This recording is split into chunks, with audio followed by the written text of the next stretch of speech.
So, did you make contact with aliens? Were you taken to another planet, to a mothership? How did they communicate with... Can you tell me what they look like? Can you tell me how many of them there were? Were you given food? But the teachers are alive. They're not books. They are the very living essences of nature itself.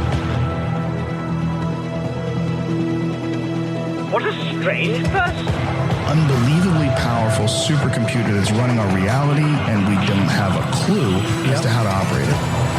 So when maybe you or somebody else creates an AGI system and you get to ask her one question, what would that question be? What's outside the simulation?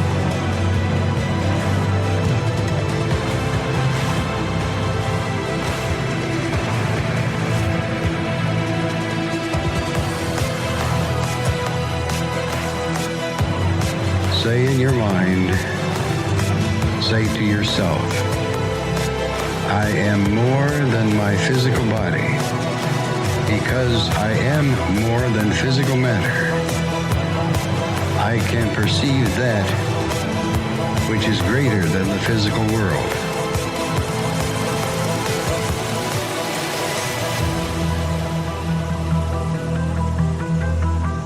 Do not know all the answers to the questions about reality. Do not claim to know the ultimate truth about life. I seek that which has been made hidden. As a part of a family amongst lords of consciousness. I am the void.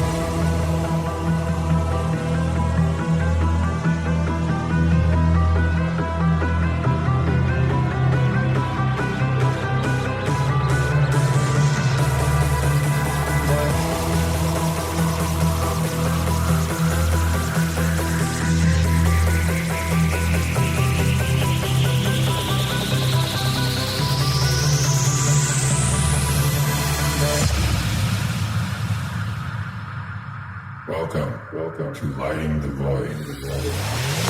Oh, broadcasting upstate, broadcasting in New York upstate near the Great Lakes. It's Lighting the Void. I'm your host, Joe Roop. Sorry about the late start. Guess what? I had a tech issue. Another blue screen of death happened. That's all right. We're on the air now, though. So, yeah, we're live on KTOK Digital Broadcasting, the Fringe FM. And it's Thursday, December the 4th. On into Friday. Tonight we're going to be talking about a deeply paranormal subject. I'm going to go into demonology a little bit. So it's this is going to be an interesting show. We got a guest coming up, Nathaniel Gillis, here just shortly. Demons is a interesting subject, especially from an occult point of view, because a lot of occultists don't look at demons the same. So we got a lot of questions about the nature of demons and what they are. Who they are. Like, are they real? Number one, is it just in our mind? Are they entities? Are they separate? Are they just inside of us? Well, we're going to be hearing from Nathaniel Gillis. He's going to talk to us about that. But I think that demons are closer sometimes. Sometimes I think that...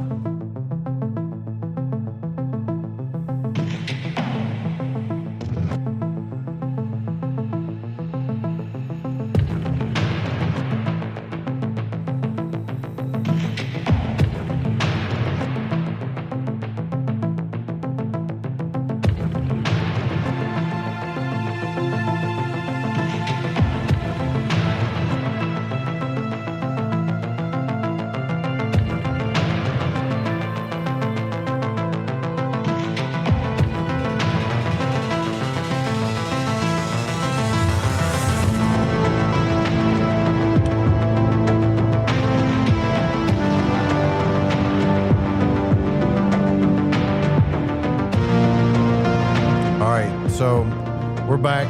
Look, if we have a system crash again, we're going to reschedule this show because it's important. But hopefully we won't have a system crash again. Our guest is here with us. Thank you for being patient with us on that technical issues. But that's what happens during the live broadcast. You'll have that sometimes.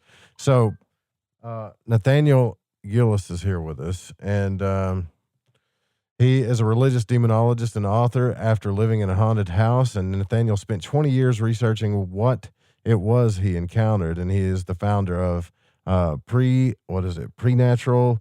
Oh, this is a big word. Here we go. Preternatural Man, my Google phone's going off too. Here, I'm gonna let you say it, man. That's too big for my brain right now. It's Preternatural Epiphenomenal Philosophy. It's Preternatural Epiphenomenal Philosophy. Yeah. I just couldn't read it right, I guess. And so you sought to redefine the nature of haunting phenomena, ghosts, and high strangeness. And Nathaniel's often quoted for his concept of the demonic. The reason they are playing by different rules is because they are playing a different game. I wonder if I'm getting played with right now with all this tech stuff going on, man. Sounds like it. Well, thanks for coming on the broadcast, man. It's good to have you here. Hey, thanks for having me. I'm excited to be on. Nathaniel, tell me about your story with the haunted house. I'm curious. What happened? Man, so it all began when my parents told me that they were buying a house, at least looking at a house to buy. And so they put me in the car and took me over to an open house. So I walk in this home and I go into different rooms. And finally, my dad took me by the hand and led me into my future room. And he said, take a look around. He said, we're pretty sure we're going to make an offer on the house today. He said, so open the closets, kind of figure out where you're going to place your bed and your gaming system. And so he went out and talked to my mother and the realtor. So I had free reign over the room. And so I did exactly that. I just kind of looked around, poked in and out of closets. And people were still living in the home at the time. And so for some reason, I was drawn to the bed in a corner of the room.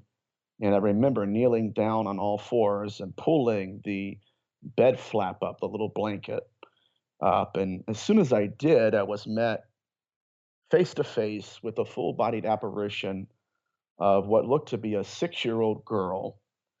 And when our eyes met, I recoiled in shock. When I did, she did as well. She scurried her little body all the way up to the back of the wall. And I didn't know where to place her. And it wasn't until we were on the way home, I asked my dad, I said, I ran into a little girl in the house. And, did she belong to the family that's selling the home? Or maybe she was, some child that was living in the neighborhood that snuck in. I really had no idea where to place her. But she didn't belong there, it turns out. The family, the people that owned the house were deceased and they were just selling it off at the time. But, I had nowhere to place her. But long story short, man, I moved in and the entity that was in that house turned more malevolent. And so I saw a 7-foot shadow figure in the corner of my eye one night. I was playing a video game and I just saw movement. And I looked, and when I looked at it, it was just staring at me through my window. And yeah, man. And that was in the wintertime, mind you. So the next day, I had gotten up for school, went outside, and I looked in front of my window, and there were 2 footprints outside of my window. Yeah, and so that entity evolved even more, and then the voices began. There would be a full-blown conversation going on in the middle of the night over my head. I couldn't understand what they were saying, but I knew someone was talking 90 miles an hour. And then it moved into a nightmare. It was the same nightmare, and now we're about 2 years living in the house at this point. But this was the same nightmare. In the nightmare, basically, I saw a young man pull a black 357 Magnum out of his pocket, smile at me, and then pull the trigger after putting it in his mouth. Just bam. And then I would wake up. So that was my introduction, more so a confrontation. But that's how I got to where I am. Oh my God, man. So that you went through, that's a lot of, that had to have been a lot of, did it cause you any trauma? Did you need to see like a psychologist? I'm just telling you, after that, I would have been freaked out, man. Like I wouldn't have been in my right mind. I never saw a psychologist. I went into, I don't know, it was more so a depression. I failed a grade in school because what was happening was I was staying up all night long. I turned the lights on in my room, and I would listen to music. But for whatever reason, whenever the sun came up about 6, 7 o'clock in the morning, I would feel safe again. Like I wouldn't feel safe even with the light on, but whenever the sun came out, I felt okay. And so I would try to sneak in about 40 to 45 minutes of sleep before school. And then, to be honest, when I got to school, I would kind of crash on my desk, which, obviously led to failing grades. Right. Yeah. But, it helped me understand a lot of what people go through. It's difficult to comprehend what people really go through in hauntings without having gone through it yourself. So, while I hate the fact that I had to go through it, I treasure it because it allows me to sympathize and empathize with others. Now, this entity that you saw in the window, did you make Mhm. out what it looked like, or did you even see the It color of was its just a eyes or shadow. anything? No, no, it's just a shadow figure. A shadow And figure that left footprints. That's crazy. that blew my mind too, man. But so during that entire portion of my life, I was going to a local church and going to Sunday school and youth group, and it was a struggle for me, not just to go through what I was going through, but trying to fit it in the blueprint of religion. And none of what I was going through and witnessing was, talked to me about. Like nobody told me about this stuff, and I certainly couldn't find it in the Bible. And so that was a growing struggle within me, and it took me a long while to grow out of it and grow into some of the knowledge that I've gained since then. Well, what do you mean by that they're playing a different game? That quote that you say there, Well, the reason they're playing by different rules is because they're playing a different game. yeah, they're very ancient, at least in their belief system. And so, obviously, when we're researching this phenomenon, we have two avenues of research. We have your parapsychologist, and you have your demonologist who study the behavioral patterns, or at least we should. Some don't. But nevertheless, so I liken it into a chessboard where you can have science that can measure the height and the width and breadth of the chessboard. But just because you know the dimensions of the chessboard doesn't mean you know the rules of the game. And so we Interesting. have, yeah, we have to have both sides that can come to terms with each other. Now, to answer your question more specifically, they're playing by different rules in the sense that they do not fit into the blueprint that religious dogma has given us. They're certainly not fallen angels. They're not fallen angels theologically, linguistically, or historically. It sounds more as though they are disincarnate entities who are what I consider to be molters. And the game that they're playing is they are literally possessing people as a form of pregnancy, and they're creating spawn, a new species of human. And so, in order for us to understand them, we have to go back into biblical antiquity, Sumer, Mesopotamia, read the Phoenician manuscripts, and understand their worldview. And here's the reason why I say that is because when we go into hauntings and we see ancient languages being scribbled on mirrors and walls and symbolism being employed and ancient languages coming out of possessed people, there's a reason for it. And so the reason I say there are different rules is they're in a different game is because it's not just that they're aliens. It's not that they're extraterrestrial. We're dealing with entities that were formerly human. And they're using us as a means of propagating their own existence, and that's the end game. Like our energy, like they have to have us to Both, live. both. Yeah, it's not just our essence; it's our attributes. Can you clarify what you mean by that? Yes. So when I first got into this research, I grew up in the Christian tradition, so I was familiar somewhat with the possession phenomenon.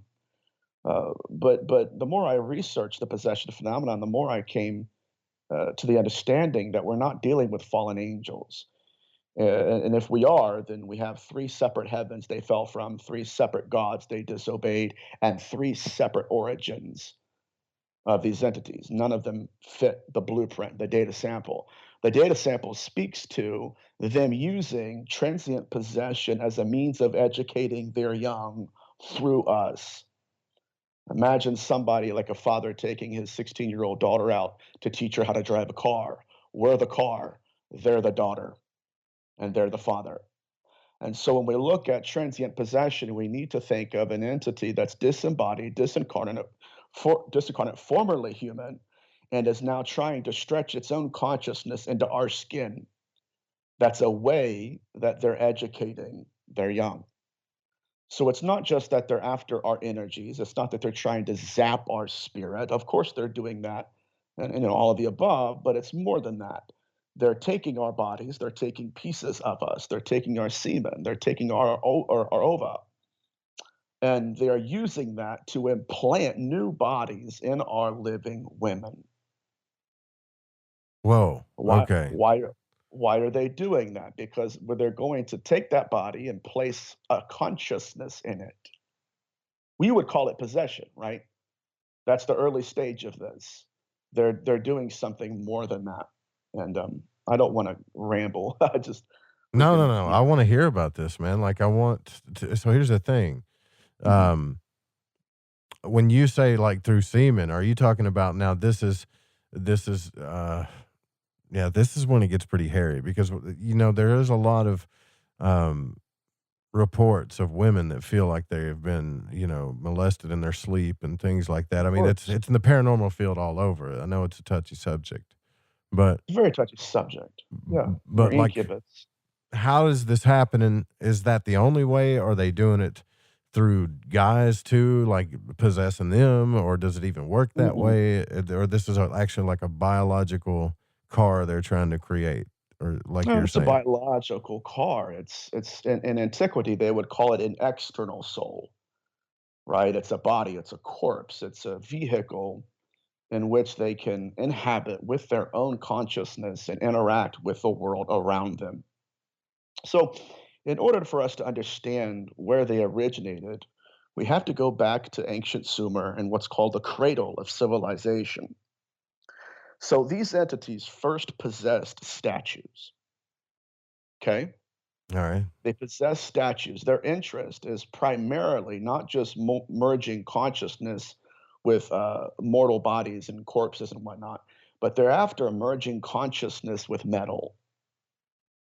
And so it goes back to what's called the Zinkerli expedition. In 2008, the University of Chicago basically projected and said, you know what, guys, I want a group of archaeologists to go to Turkey. And again, it was called the Zinkerli expedition. And so they sent these archaeologists on this Zinkerli expedition. And one day in Turkey, they unearthed a sarcophagus.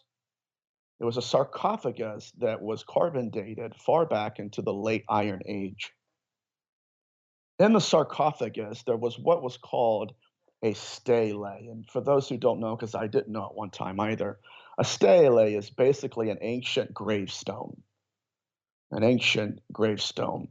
And so on it was written something very intriguing to scholars, because it wasn't written by people, by his family, right? Usually when somebody dies, their family members go out and buy a gravestone and everything, and they write things, when he was born, when he died, and all that stuff.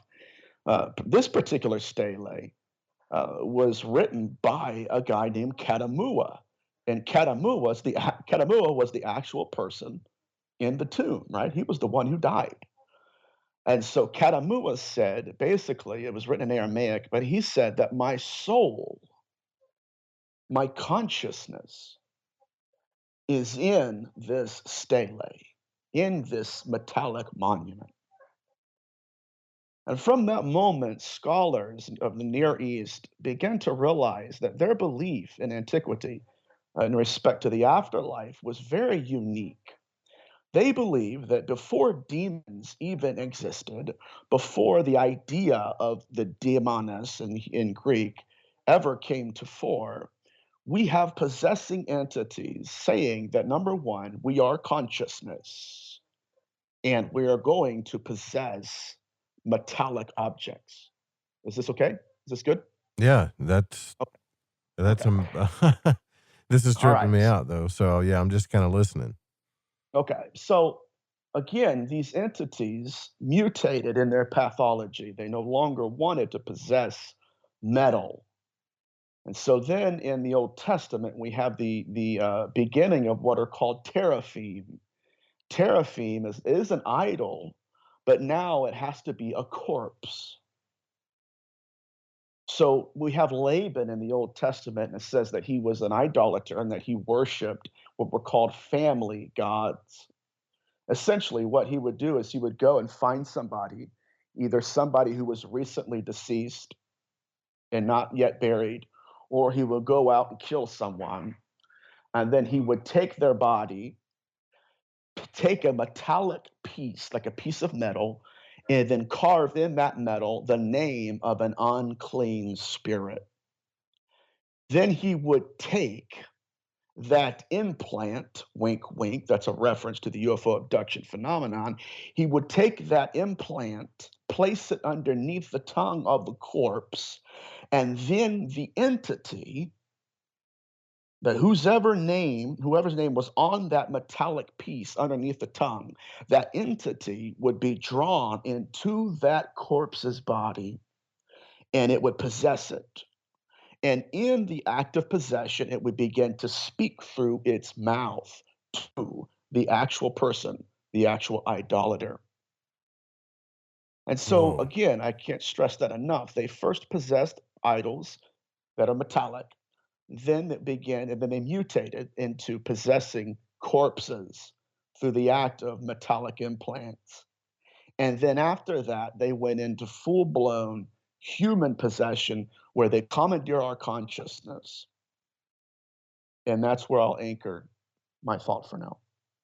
So that's how it all started, was from Sumer to the statues, and then it was Right. like, okay. So that And does make sense, especially from an occult point of view, because we talk about that a lot and studied that a lot too. And there is people still do that today. You know, they engrave the names and sigils of demons into candles or statues and things of like course, that, and it still works. You know.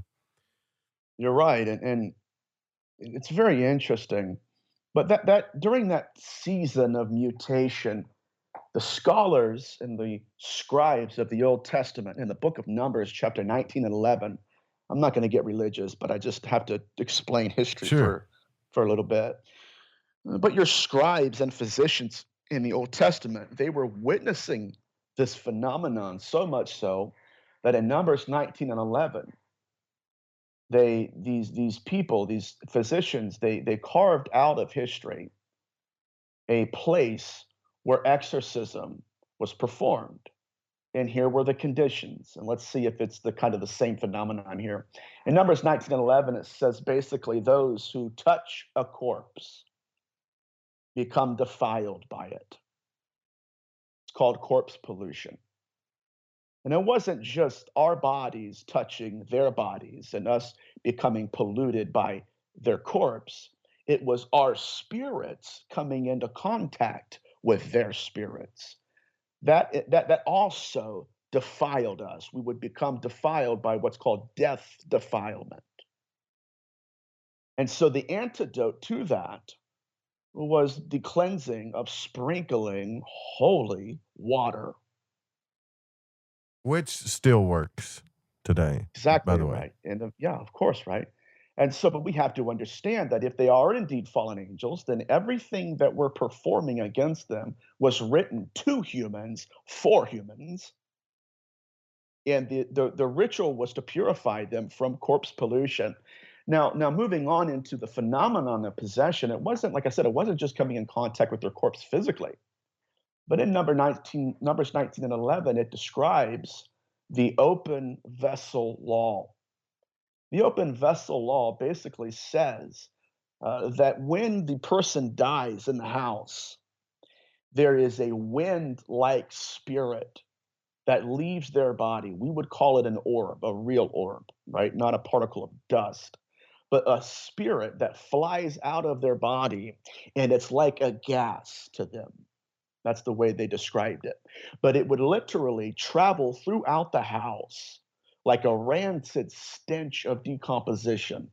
And we've been encountering this in most hauntings that are malevolent, by the way.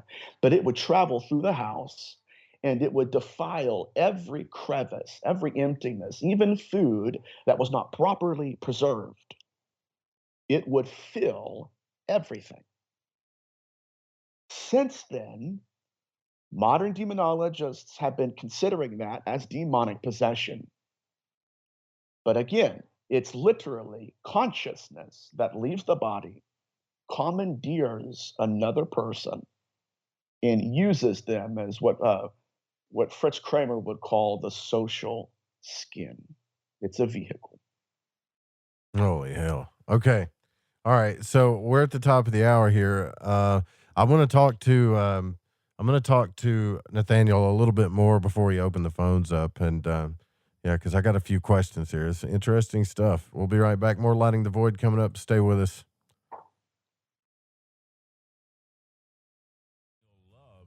TalkStreamLive.com. TalkStream Live is always on 24/7 with the best streaming talk shows. Find your favorite talkers and discover some new ones. It's free, readily available online or on mobile with any smartphone or tablet. Finding your favorite talk shows all in one place has gotten a whole lot easier. Just go to TalkStreamLive.com. Be sure to download the free apps from Google Play or the iTunes App Store. The truth is out there, and so are we. KTLK, Digital Broadcasting, the Fringe FM. Want to support Lighting the Void? Just go to lightingthevoid.com, sign up on our membership page, and pick your package where you can get exclusive content, readings, and exclusive behind-the-scenes content. Also, check out the LTV shop where you can get your very own altar box, t-shirt, shack, hoodie with sigil, Roswell-style t-shirt, racerback tees, socks, long-sleeve shirts, stickers, and beanies. Keep Lighting the Void airing 5 nights a week by going to lightingthevoid.com and support today. Hey, is that a new music app? Yeah, check it out. Surfer Music Discovery. It links to thousands of online stations, but the twist is you see the song names and artists that are now playing live. That's different. No guessing. Looks like a waterfall of music. So many formats. Rock, oldies, country, R&B, jazz, and a whole lot more. How's that spelled? Surfer. S-U-R-F-R. Is it expensive? It's free. No need to sign up or sign in. Get the Surfer Music app free from Google Play or the App Store. Telepath is a weekly digital newsletter filled with the latest paranormal news, trending topics, and fresh articles from some of the most popular critical thinkers in the community today. Stay informed on your favorite paranormal podcasts and live streaming talk shows. Interact with the Telepath and upload your paranormal story or pics. It could be featured in an upcoming edition. Sign up right now for the free Telepath newsletter at paranormal.radio. That's paranormal.radio. Lighting the Void and the Esoteric Scholar present the Altar Box, crafted and designed for magicians by magicians. Now you can take your practice with you. This beautifully handcrafted mobile altar opens and works as an altar for any of your spiritual, religious, or ritual practices. Made to travel and work in small spaces, the Altar Box comes with hidden compartments for your practice tools and accessories. The Altar Box also comes with a dark scrying mirror for scrying and reverses and fits perfectly also as a chalkboard for any sigil, symbol, or whatever you see fit to sketch. The Altar Box is handcrafted to carry as a small suitcase, so you may take your practice with you, and the hinges are made with solid material and hinged with leather and rivets for extra strength. The mirror piece and floor plate fit perfectly when closed, so no movement will happen. Use it in small places as well. You can practice meditation, magic, planetary magic, sigil magic, scrying, ritual. Never be without your practice tools again, no matter the setting or where you go. And this season, give the gift of magic for yourself or your loved one by grabbing your Altar Box. Was $249.99, now $199.99. The sale ends January 1st, 2021. Just go to lightingthevoid.com/altarbox and get yours while the sale lasts.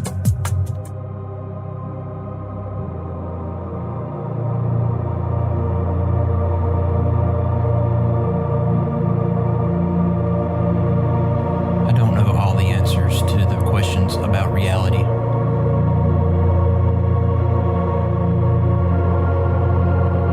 I do not claim to know the ultimate truth about life.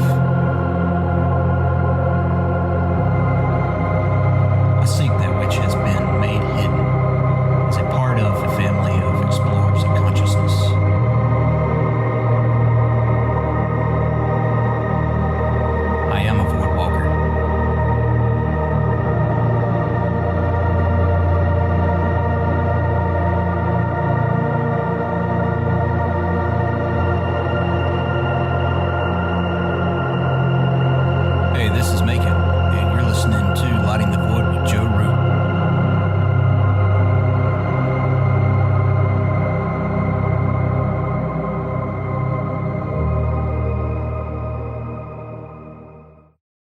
Lighting the Void and the Esoteric Scholar present the Altar Box, crafted and designed for magicians by magicians. Now you can take your practice with you. This beautifully handcrafted mobile altar opens and works as an altar for any of your spiritual, religious, or ritual practices. Made to travel and work in small spaces, the Altar Box comes with hidden compartments for your practice tools and accessories. The Altar Box also comes with a dark scrying mirror for scrying and reverses and fits perfectly also as a chalkboard for any sigil, symbol, or whatever you see fit to sketch. The Altar Box is handcrafted to carry as a small suitcase, so you may take your practice with you, and the hinges are made with solid material and hinged with leather and rivets for extra strength. The mirror piece and floor plate fit perfectly when closed, so no movement will happen. Use it in small places as well. You can practice meditation, magic, planetary magic, sigil magic, scrying, ritual. Never be without your practice tools again, no matter the setting or where you go. And this season, give the gift of magic for yourself or your loved one by grabbing your Altar Box. Was $249.99, now $199.99. The sale ends January 1st, 2021. Just go to lightingthevoid.com/Altar Box and get yours while the sale lasts.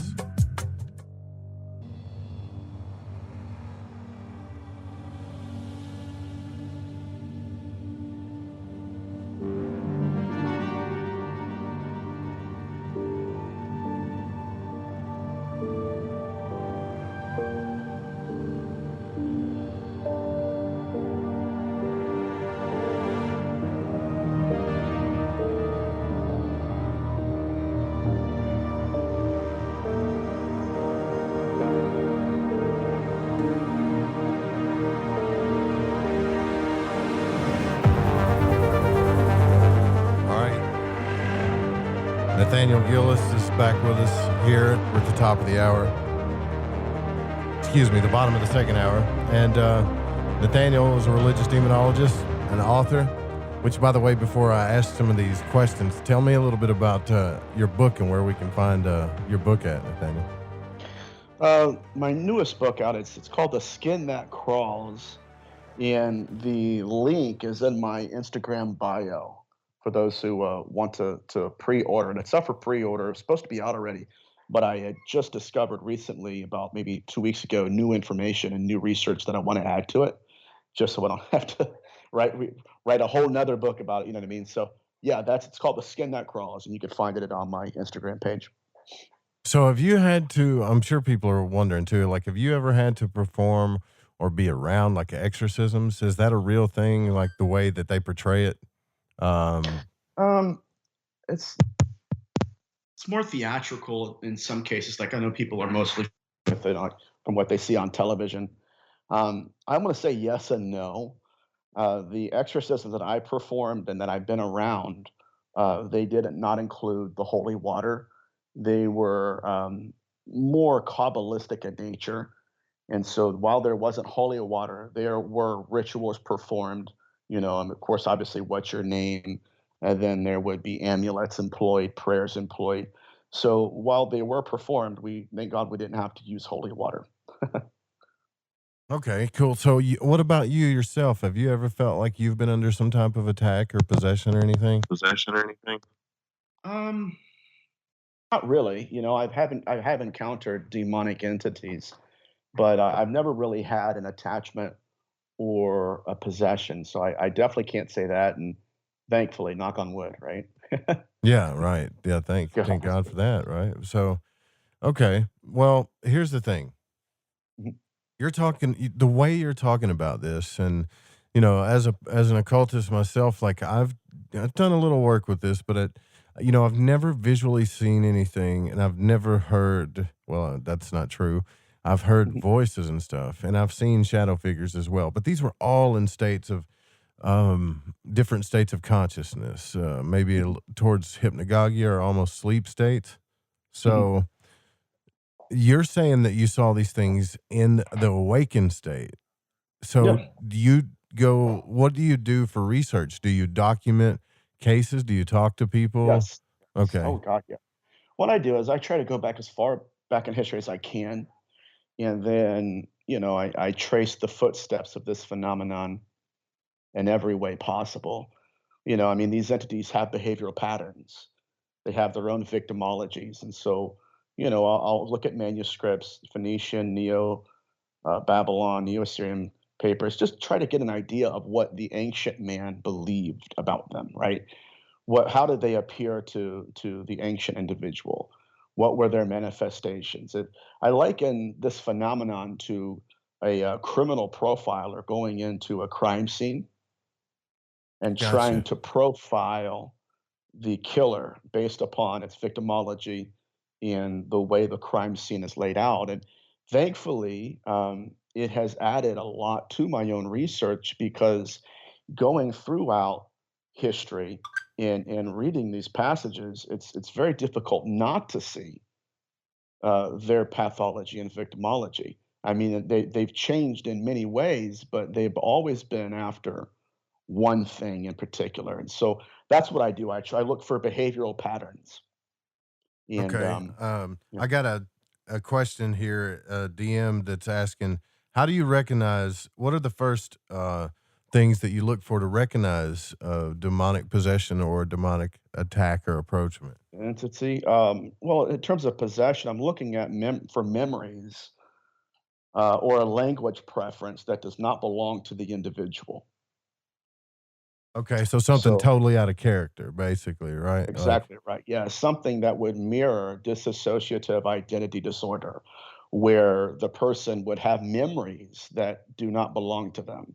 Where, like I said before, a language preference, usually it's ancient, a preternatural knowledge of things around them, specifically your memory. Like if you were the exorcist, these entities would look through you and in you, and they would know every insecurity and every sin, specifically unrepented, that you've committed. And so those are the ways that I would test them in terms of possession. Now, going into a haunting, the way I would look for a demonic entity, it's not just someone getting bitten or scratched, but I'm looking for a ritualistic entity. Number one. Number two, I'm looking for pieces of the family, maybe pieces of clothing, socks, or like if they have a child, like army men or Legos, pieces, small pieces that are missing and being taken from the home. Why am I looking for that? Because these entities are very much like sorcerers. They're necromancers in general, but they will go in and they will take pieces of the home or pieces, the foundation, rocks, dirt, pieces what from the children. what Uh-huh. about household items? I know it sounds completely Exactly. crazy, but No, that's what I'm saying. Exactly dude, I right. lost Yep. my trash can lid. How does that happen? Everybody's like, "Oh, you put it in the trash." No, I didn't put it in any trash bags. I lost a pizza cutter. Pizza cutters just don't go Yeah. missing. I live in a little apartment. There's nowhere to hide this stuff. I keep Right. losing stuff. They'll take small things usually, I mean, I don't know about the trash can, but usually in my experience, it's been small things that people wouldn't have noticed, or at least they think that nobody would notice, right? And so I'm looking for that to happen. Most definitely, and this is the key point in this matter, I'm looking for an eroticism present in the home in respect to an incubus or a succubus encounter. 99% of the time, I mean, at the very least, 99% of the time, if the woman is being visited in a dream state by an incubus, you're dealing with a demonic entity, right? If I go into a house and I haven't seen anything, nothing, and yet I have a woman, a housewife or somebody who says, you know what, I've been visited and being groomed by an incubus. Forget everything else. You don't need any. There's no more testing needed. Right there, you know what you're dealing with. I wonder if this would explain the likes of people like Ted Kaczynski, Jeffrey Dahmer, Mhm. especially like Jeffrey Dahmer. Some of the stuff that he said just was so far beyond human to me. You know, Yeah, no doubt. He would perform rituals with the bodies that were not his. Like, he perform rituals of necromancy that only a Near Eastern scholar would know about. You know what I yeah, mean? And yeah. so again, we're looking for what I call memory in motion. And guys, I know I'm teaching right now in alliterations. I don't care. I used to hate it because I thought it was cliche, but I find that people remember them more. So forgive me, but it is memory in motion. These memories aren't his. Yeah, man, look, I don't really want anybody to go do this because it's going to creep you out.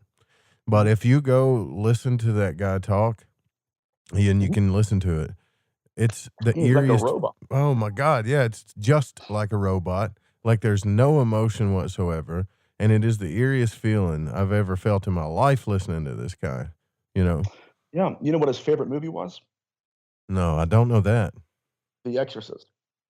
And imagine that, right? So, Yeah. so there is Oh this yeah. kind of thing between the priest and the demon. Like it's like a game to them. Like I don't know if it's a game, but they're up for it, right? You know, like that's Yeah, their yeah, thing. it's a confrontation, and very much so. We as mortals, we as embodied human beings, we're wrestling and we're fighting against an occupied force like this. They're occupying everything in terms of land and homes, and they very rarely show themselves, thankfully. But I will say this because I want to dive into this head first, because very rarely do I ever hear researchers get into any kind of depth regarding the incubus. Did you know that the incubus is not just an entity that appears as male to females? An incubus also carries semen. Its entire purpose in that event is to impregnate the woman. So a spirit can impregnate a woman. That that's exactly right. Now, when I first discovered that research, it was when I came across a Franciscan priest named Ludovico Maria Sinistrari, Father Sinistrari of Amino. And he wrote a book on the incubus and succubus, and he was literally going into homes within an hour of the incubus manifesting, and he was collecting semen samples in the bed. Oh my God. Now, Montague Summers, the famous vampirologist, also did the same thing. So Sinistrari this is interest. It's such an incredible study, and I urge everyone, if you want to understand this phenomenon clearer, and if you want to just kind of outgrow some of the religious dogma surrounding it, study Sinistrari for a bit. But Sinistrari was collecting semen samples, but the semen samples looked old. It looked like they had come from someone who was deceased. And so that's why both Sinistrari and other demonologists, especially in the medieval ages, they came to the conclusion that these entities were, in a sense, vampires because they were milking the carcasses of the dead. That's Again, disgusting. necromancers, right? Yeah. Necromancers, the teraphim, necromancers. And so, yeah, so they were milking the deceased. They would take the seed, the semen, and then as a succubus, right? And then as an incubus would show up to a woman, coerce her into intercourse through a dream or literally in a wake state, which they've done many times, and then try to implant that in her womb. Oh my God.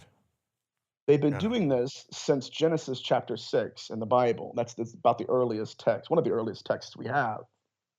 So what is the overall goal, would you say, other than just putting consciousness in a body? Is it to destroy They're the earth? creating a body. No, they're creating a body. These are formerly human beings, Uh, and Trying to they're live again. psychopathic, right? They're psychopathic. Imagine this is why I call them the molters, right?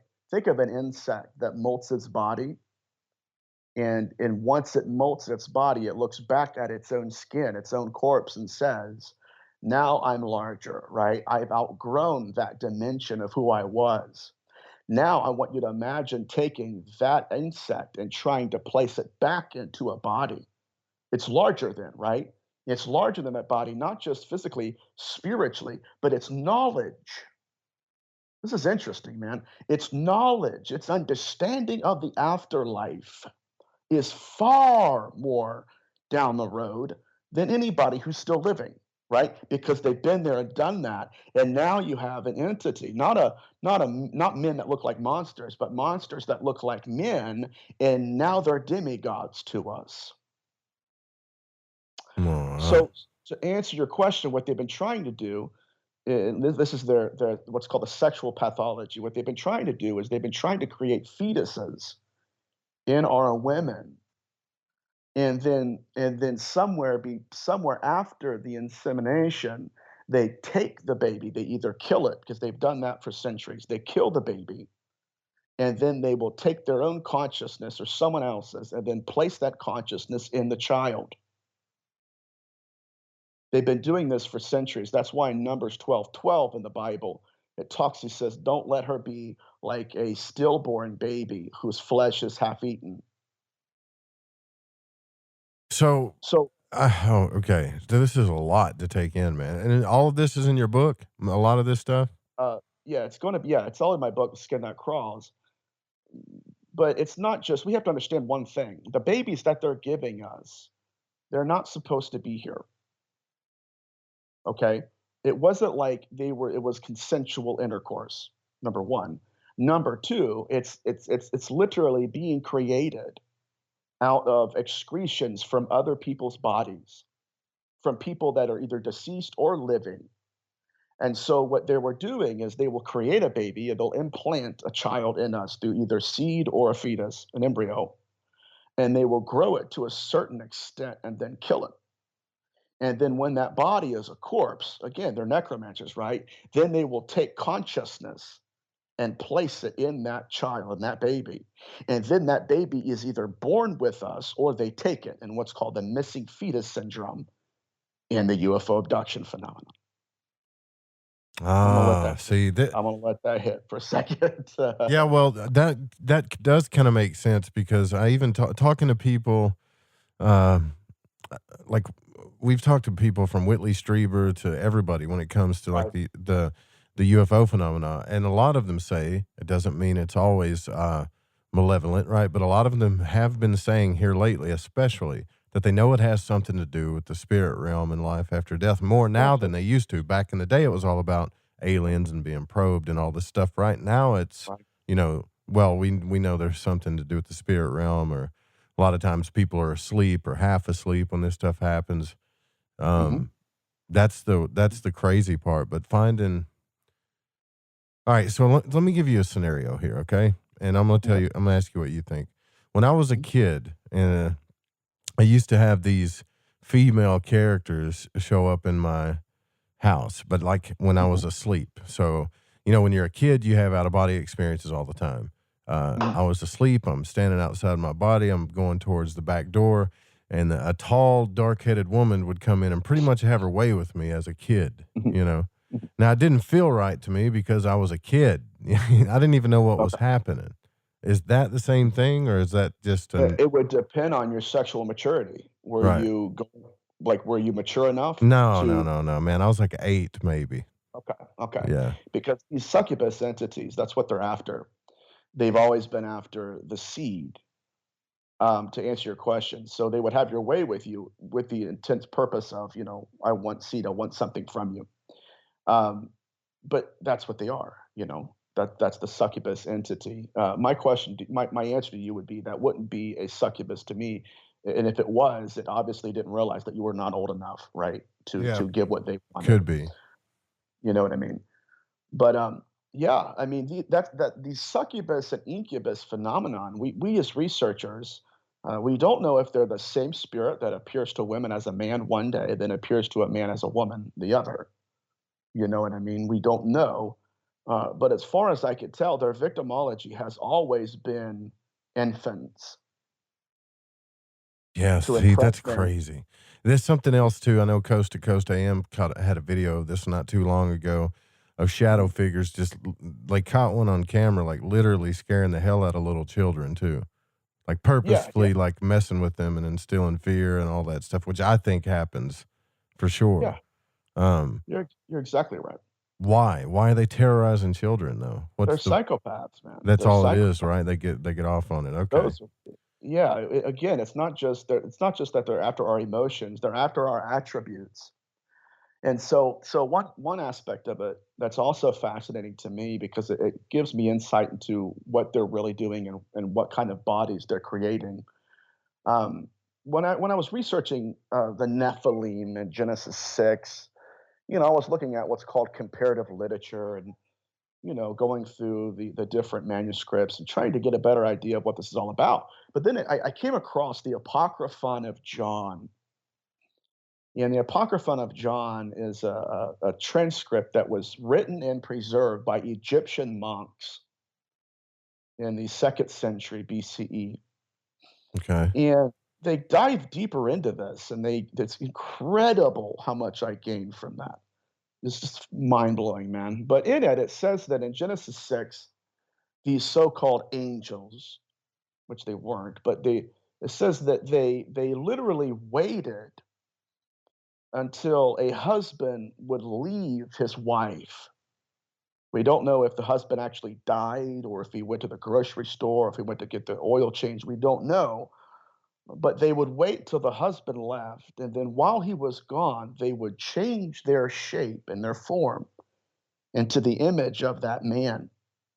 And then they would walk into the house at nighttime or whatever, and then try to groom that wife into intercourse.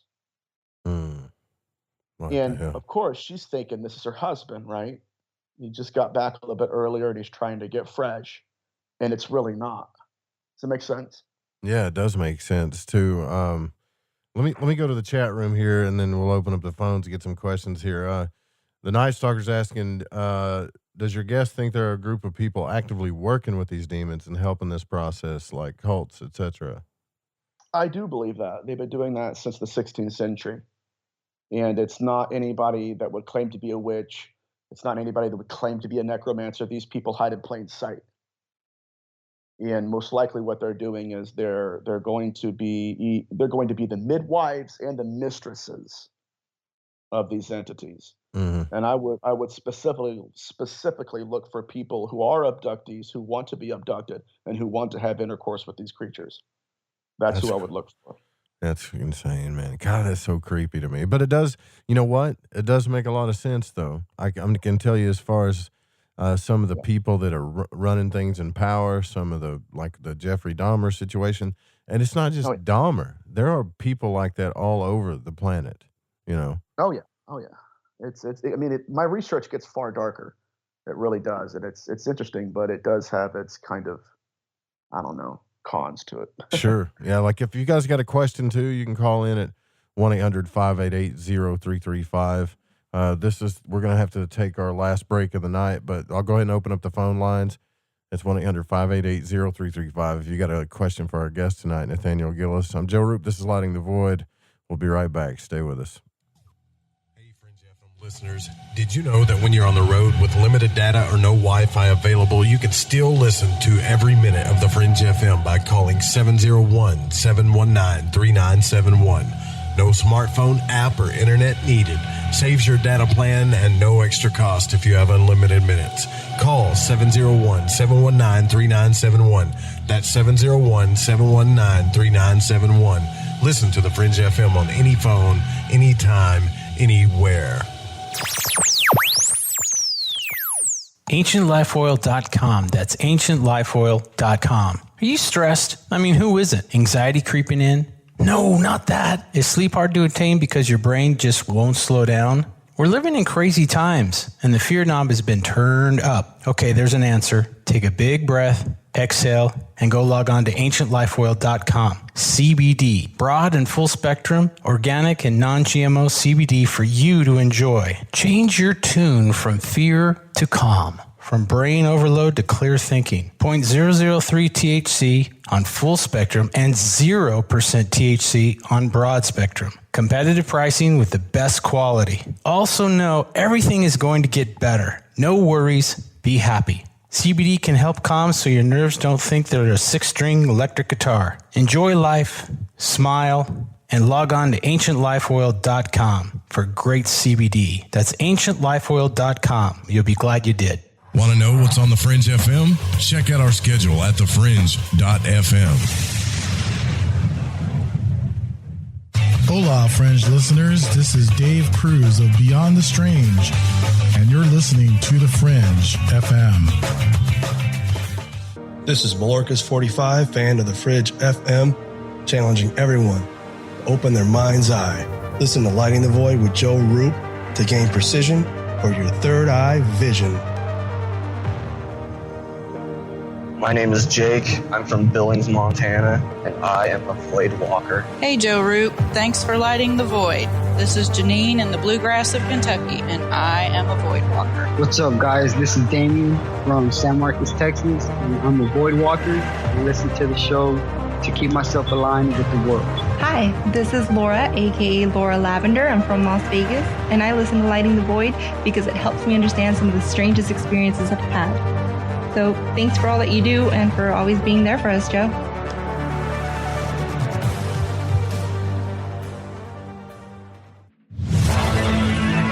Hi, this is Kronox from Belgium, and you're listening to Lighting the Void with Joe Roop.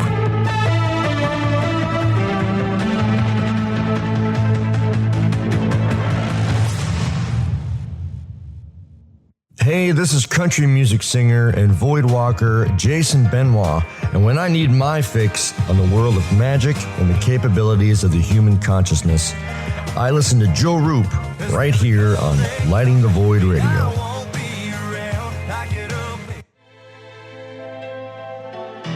Born out of the alchemical tradition of Paracelsus is a medical tradition called Spagyria. Though not many people practice this work today, Phoenix Aurelius has been researching and teaching this work for the last 15 years, and he needs your support. Hi, I'm Phoenix Aurelius, and I'm the founder of the Phoenix Aurelius Research Society, where I perform modern scientific research on the methods and techniques of Paracelsian alchemy and Spagyria for health, wellness, agriculture, ecology, and more. All my work is 100% funded by the public, so if you like what I'm doing and you want to support my research, please consider making a purchase of spagyric medicines from my apothecary, fund your own spagyric IDF wellness research, or participate in my group study or one-on-one immersion courses so that you can learn how to perform this work for yourself. I want to thank you in advance for your support. Visit thefringe.fm/alchemy research and enter coupon code FRINGE and receive 15% off anything and everything on the website. That's thefringe.fm/alchemy research. And thank you for doing your part and keeping alchemy alive in the modern day.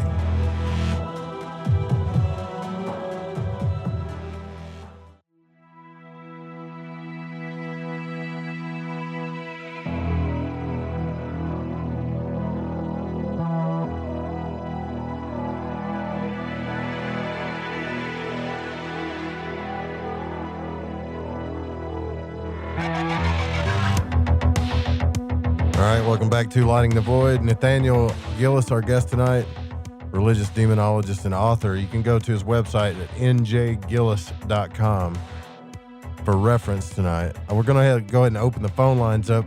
If you got any questions about demons, demon possession, or if you feel like you might have had an encounter, you can call in at 1-800-588-0335 and speak to our guest tonight. I got to tell you, man, like I've talked to a few people about demons on the show, Nathaniel, and it's not ever turned out to be this freaking crazy. But the more I think about the text that I've read, as far as like you were talking about apocryphal text, Gnostic text, even some grimoire manuscripts, stuff like that. Right. You know, it really does make sense, a lot of what you're saying too, and the experiences that people have had. I mean, it all kind of adds up. Essentially, that's all what we can do is take the research and kind of put it together. But do you ever find that, like, man, hasn't some people come to you and said, dude, this all sounds completely bat crazy? Like, what would you say to those people that would say stuff like that to you? Well, mainly it's people who, like, one argument I have is, oh my God, demons are fallen angels. And, you know, because I'll read some of the comments on my shows. And they'll be so sure of themselves, right? Like so sure. And Nathan's crazy, you know, blah, blah, blah, blah, blah. And my simple question is, find me one scripture in the Bible. Find me any text that says that. It doesn't. And so what I found more often than not is you have people who are suffering from the Dunning-Kruger effect, where they think they know, but they don't.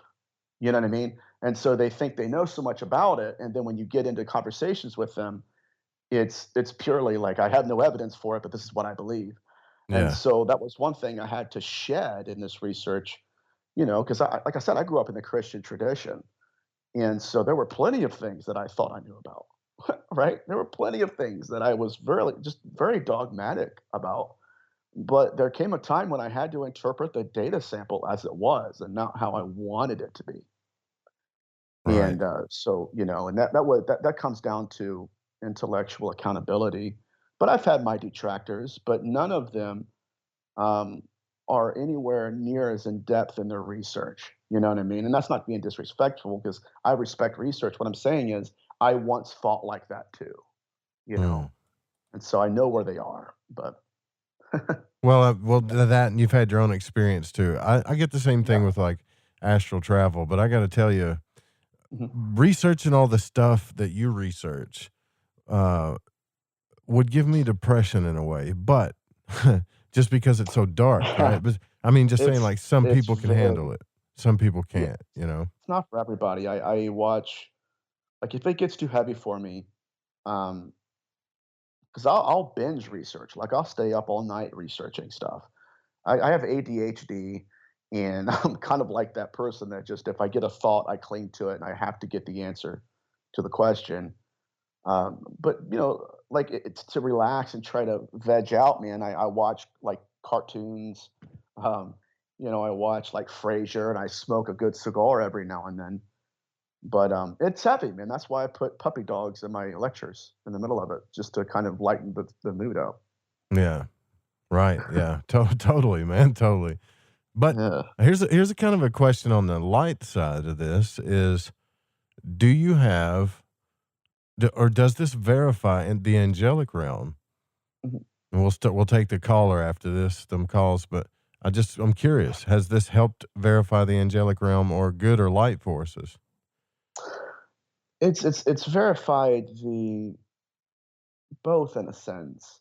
We're dealing with necromancers on the dark side of this, but the angelic realm has influenced me and has made itself more visible to me. You know, the more I get into this research. I mean, matter of fact, I mean, I've worked with angels. When I did a cleansing in a house where a murder took place, there was an angel in that house, and you could literally see the darkness leave, like you were slowly turning the light on, and you could see it just dissolve away. So yeah, that you know, absolutely. All right, let's go to the phones here. We got 214 area code. You're on the air with Nathaniel Gillis. Who are we speaking with? Well, Brent Howe, what's up, brother? Oh my God, I got to. Go ahead. Hey, bro. Go ahead. Yeah, I'm trying to.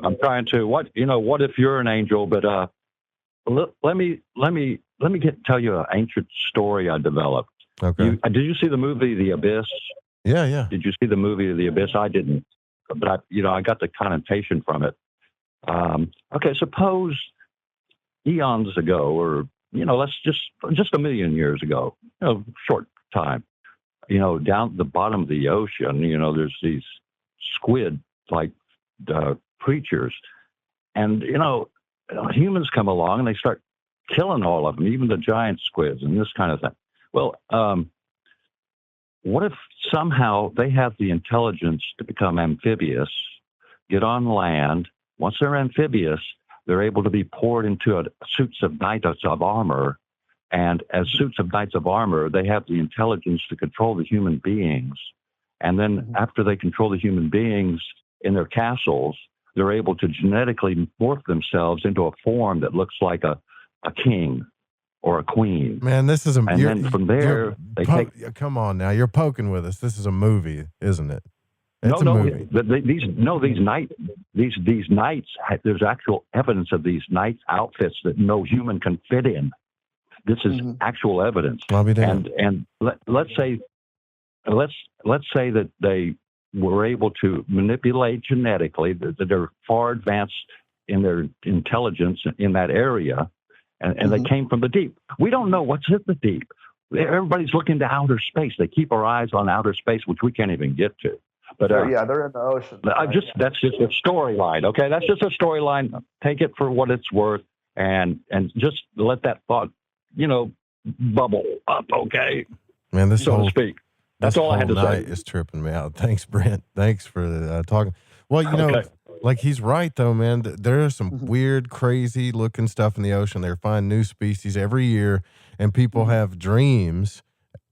We've had people call in to the show about being attacked, even sexually, by squid and things like that. Right. So, he's more or less describing what we're called the Nephilim in Genesis 6, right? I mean, again, we're dealing with apparitions that are possessing bodies. And that's what I was going to tell you in Apocryphon of John. I need to hit on this, and then I'll discuss Nephilim even more in depth if I can, real quick. But in the Apocryphon of John, it says that when they were having intercourse with these women, at the moment of conception, they stared into their faces. And I didn't know what that was until you understand that was a ritual. That was an obstetric ritual, an ancient obstetric ritual. Obstetric is a reference to childbearing and fertility. But they believed that whatever the woman was focused on at the moment of conception, that image would create itself in her womb as the child. And so the child would look like the apparition in front of the woman. Now, here's what's important. When they performed that ritual, they made sure to reverse their apparitions to what they truly looked like. And so they were not trying to create children that looked like the husband. They were trying to create children that looked like them. And that was my point. Possession to us is pregnancy to them. But what he's talking about, again, is the Nephilim. Again, they're giants, right? They're giants. We're dealing with also what are called Rephaim. Rephaim is not just it doesn't just mean giants. It also means deceased ancestors. We're dealing with ghosts, guys, not gods. So basically this whole thing circles back to what you said at the beginning of the broadcast and what you just said now. A lot of people want to say demons are fallen angels, ancient gods, stuff like that. You're saying they're dead humans, basically. Yeah, you're exactly right. And their pathology and victimology is the same. Now, wouldn't you know that in modernity, the UFO abduction phenomenon, we have a researcher. Her name is Dr. Carla Turner. She wrote a book called The Masquerade of Angels. And she details an abductee by the name of Ted Rice, who was abducted at the age of 9. He was abducted with his grandmother. In the actual UFO, his grandmother is approached by an entity. The entity tries to groom her into intercourse. Then she says something that is alarming to me, and it should be alarming to anybody who researches this phenomenon. She says, I was a virgin my whole life until I met my husband. He's the only man I've ever been intimate with, and he's been dead now for 11 years. Now, let's look at the pathology, right? What do you think they did next? Well, they According probably... to the Yeah, go ahead. Yep. Go with it. All right. I'll go with it, man. Well, I mean, I'm saying after something like that would happen, I'm sure an exorcism would go down, but I don't know. Where were you going? Out of the darkness emerged the apparition of her husband. Oh, wow. Right. It's the same thing they were doing in the Apocryphon of John. We just didn't know it. So again, matter of fact, I'll say this, and then we can move on to maybe some more calls, whatever you want to do. But I've done about 60 shows this year, and I have had untold amounts of people, especially women, obviously women, that have contacted me and said they've been visited by these molters, is what I call them, in the middle of the night. And the molters will kind of guide them into intercourse and try to seduce them. And then when they realize that these women have had hysterectomies, the phenomenon dissipates, and these entities will literally verbally abuse them. Right? Man, it's not just possession, it's procreation to them, guys. So what kind of level are we dealing with? I mean, like, how many do you think are walking around in human form right now? We don't know. I have no idea. I'm sure that they are using, and this may be just where they at in their mutation, but I'm sure that they're using us for two purposes at least. Number one, they are educating the recently deceased. So the oldest people in our world that die, those are the youngest people in their world. Wow. That's a mind blower, right? And so when there are certain people who, if they've died from a murder or suicide, or if they've died before their time, a lot of these are the people that when they translate into that dimension, that's when they're being educated. Right? There's a different morality to them. There's a different currency. There's a different belief system. They have their own symbols. like Father Sinestroya. I was telling you this during the break. Father Sinestroya of Amino had victims who died, thankfully, not from the incubus encounters, but died of old age or something, or a tragedy or whatever. Anyways, he would have them on a gurney, and he would have a medical doctor doing a physical examination, and they peeled back their eyelids and saw scarification, where these entities, these incubus entities, would carve their symbols underneath the eyelids of their victims. So these entities are psychopathic.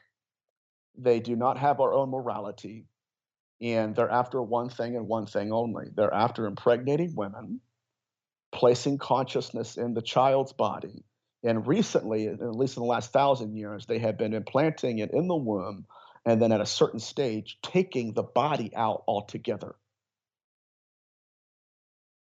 Right? And so you would have virgin women who are abducted and then are brought a child that looks like them. Why? Because they took her ova and used that to create a child. So moving on with this thought pattern, Dr. Carla Turner had another abductee who was not cooperating with these creatures. And in the heat of the moment, one of them got fed up and said, listen, if you do not do what we tell you to do, we're going to kill you, and we're going to replace you with that. And when they said that, they pointed to the corner. When she turned her head, a chill went down her spine because she was staring at another her laying on a metallic table. Another her. This sounds, okay. What they were going to do is kill her, place another consciousness, someone else's, inside her body, the other body, right? And then replace her. And so what would have happened was she's dead. Her soul is disincarnate now. Someone else's soul is placed in that other body that looks like her. So what we have here, it's just like a changeling in European folklore, right? Switching of babies, hoping nobody else will know. And it's also just like the witches in the medieval ages when they would go to sabbats to have a coition with demons. The demon, quote unquote demon, would literally send an apparition of the female, of the woman, into her bed at night and take her body with him, so that the husband would wake up at night, go to the bathroom, turn over, and think his wife is laying beside him in bed. Holy hell. So we're dealing with psychopathic entities who are not operating by our rules. It's because they're playing a different game. I was going to make a joke there, but it's probably a bad time for a joke. I was going to say, yeah, I think that happened during my marriage too. I don't know. There we go, right? Oh, good. I've heard all kinds of jokes, man. You're good. Man, but seriously, like, I don't think, like, this is some of the freakiest stuff I've ever heard of, you know? Like, look, I'm hard-pressed to believe all this stuff, man, but I have a funny feeling if I read your book and do the research like you did, it's going to come out. I mean, it's going to come out shining. It's going to come out kind of obvious. Then again, like, a lot of this stuff makes sense to me because, you know, we have discussions on the show about parapolitical things, about how can there be families and people out in the world that literally have no remorse for human life whatsoever. Like, some people can't even fathom that others would do that to them. But, I mean, we've got missing people by the thousands, and we've got murder cases and crazy stuff by the thousands. So there's no telling, if you're right, how many of this, you know, like, we could be living amongst a lot of this stuff. We probably are, according to you, right? And just don't even know it. It's highly probable, my friend, highly probable. And again, I go back to what I said earlier. We're living with an occupying force. And they're taking essences from us. They're taking our attributes. But, you know, that's more so where my research is at the moment, because I want to understand what they're doing more.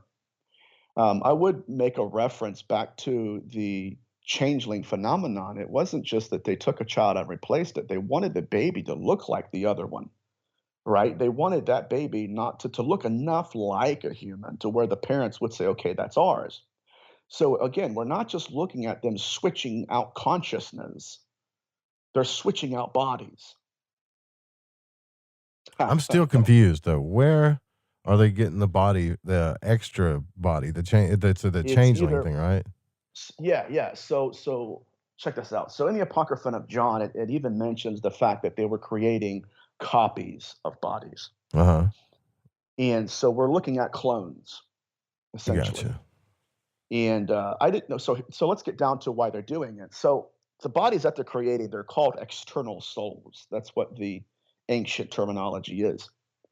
Now, here's why they're doing it. Number one, these are people who did not want to die, but they did. They were either murdered, they either committed suicide, or they died of tragedy. And there's something in them that is unfulfilled. And so, just like the Mesopotamian text would call them, they're hungry ghosts. They were hungry in life, and so then in after death, they're still looking for food, right? That's an allegorical reference, right? Not literally. But whatever they lacked in life is what they're after now. So regarding the external soul, I would point everybody to a book called The Golden Bow. It's written by the anthropologist James Frazier. In it, he articulates the origin of this evil. He says that in Mesopotamia, in the Cradle of Civilization, that these entities were first warriors. A lot of them were warriors.